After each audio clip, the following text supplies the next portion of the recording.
Hi there, I'm Melissa Casera. I am a publicity strategist and professional screenwriter, and I love helping entrepreneurs create obsessed fan bases for their work, leading to more sales, more signups, and more fan mail. So today I want to talk about one of my favorite topics, which is getting more people to read your emails, specifically reading your email newsletter. Now, my email newsletter is actually my number one strategy in my business that brings pretty much 85% of my clientele. Isn't that crazy? It's something that I send out once a week. It's called OMG Original Melissa Goodness, and I absolutely love, love, love sending my newsletter out. So it's something I hear about quite often where people will respond back to my newsletters and say that they absolutely love them, which I appreciate, and also wondering how they can do that too, particularly if they don't consider them a writer or necessarily a content creator.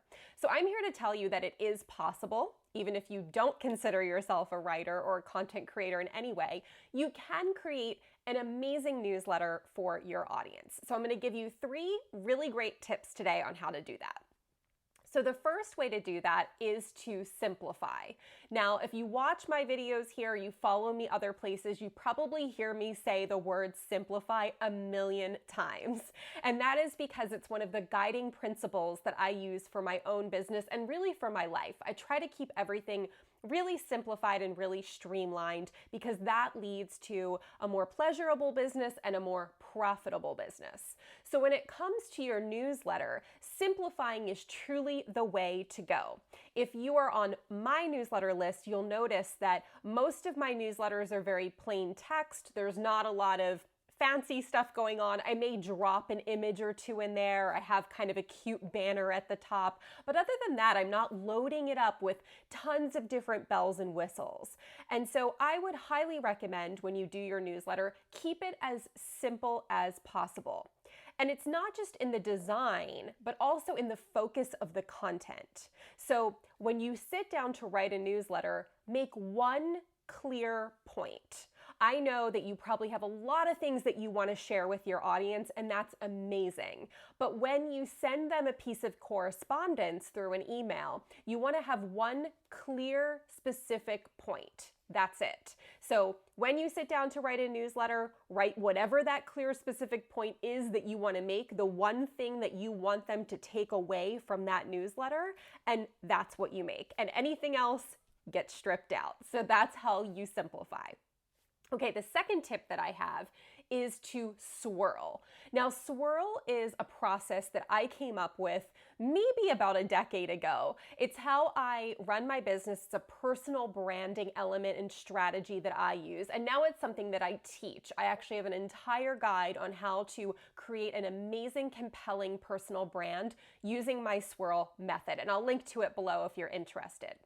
So by swirling, what I mean is you are essentially blending together your professional skills with your personality. So it's a blend of both of those things. So if you are on my newsletter list, for example, you'll notice that I use a lot of pop culture references. I also use a lot of coffee references. And that's because I'm obsessed with both of those things. They are huge parts of my personality. And if you know me outside of the business world, I will most likely be like gushing about a television show that I'm watching or drinking coffee, or most likely I'm doing both at the same time. So I like to bring those elements through every corner of my brand, and specifically my newsletter and any type of communications I'm having with my audience, because it lets them get to know me.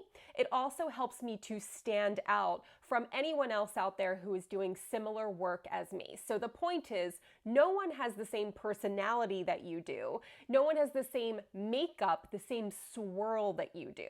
So if you are swirling your personality into your newsletter, you are going to stand out by default. All you have to do is show up and be yourself. So how easy is that?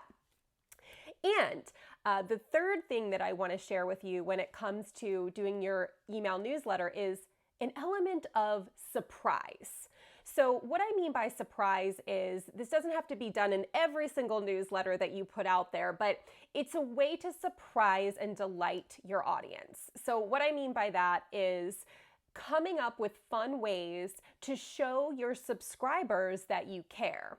So a couple ideas would be, maybe you send a Starbucks gift card to your very first newsletter subscriber. How fun would that be, right? You're thanking them from being there from the very, very start. You could also maybe randomly select a few people a month that you reach out to and you give some type of gift to. Maybe it's a gift of 15 minutes of your time, right?